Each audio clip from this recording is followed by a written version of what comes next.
Mbappe just tied Messi for the Golden Boot. Morocco got dismantled, and France looked so scary good in the process that I'm not sure anyone left in this tournament actually wants to face them. We officially have our first semifinalist, and if you've been wondering who the team to beat at this World Cup actually is, I think we just got our answer. Let's break down how we got here, because this quarterfinal round has been absolutely loaded. Start with France-Morocco, because it wasn't just a result, it was a statement. France beat Morocco 2-0, sending the French nation through to their third straight World Cup semifinal. Kylian Mbappe opened the scoring in the second half, and Ousmane Dembélé doubled the lead soon after. Mbappe did miss a penalty earlier in the match, but it barely mattered. France were completely dominant throughout, and by halftime, they'd already racked up the highest expected goals tally of any team in a single half this entire tournament. Morocco's goalkeeper Yassine Bounou was actually one of the best players on the pitch, making save after save just to keep the scoreline respectable. And here's the stat that really jumps out. That goal was Mbappe's 20th career World Cup goal, and it pulled him level with Lionel Messi at the top of this year's Golden Boot race, both sitting on 8 goals. Messi's got more goals for his career overall, sure, but right now, in this tournament, it's a dead heat between the two biggest stars in the sport. If that doesn't get you excited for the rest of this competition, I don't know what will. Now, France won't just get to coast into the final either, because whoever they play in the semifinal is going to be dangerous. That opponent gets decided by the winner of Spain versus Belgium, which is being played today. Spain have been the most defensively solid team in the entire tournament. They haven't conceded a single goal in 5 matches. But they've also looked like a team that hasn't fully hit top gear in attack yet, needing a stoppage time winner from substitute Mikel Merino just to get past Portugal in the round of 16.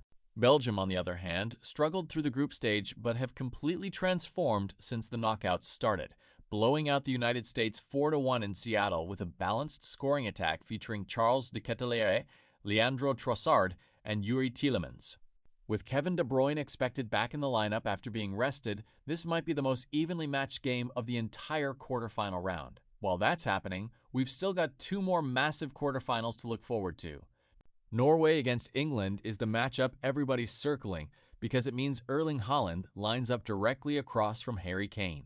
Haaland's been on an absolutely ridiculous run to get here.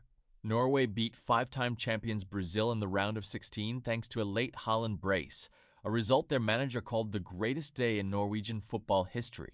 Now they're in the quarterfinals for the very first time, and Kane is really the only player in this tournament who can even claim to be on Haaland's level. And then there's Argentina versus Switzerland, which might be the most underrated matchup of the round. Argentina needed an incredible comeback just to get past Egypt and reach this stage, with plenty of drama and VAR controversy along the way. And there's a real sense that this entire tournament might come down to how far a 38-year-old Lionel Messi can carry his country in what's almost certainly his final World Cup. Switzerland, meanwhile, have reached the quarterfinals 3 separate times in their history and never gotten past this stage. But after riding UEFA's wave of strong tournament performances, and after nearly upsetting Argentina once already, they clearly believe this could finally be their year. It's also worth pausing on just how brutal this tournament has been for the 3 host nations. Canada got knocked out by Morocco.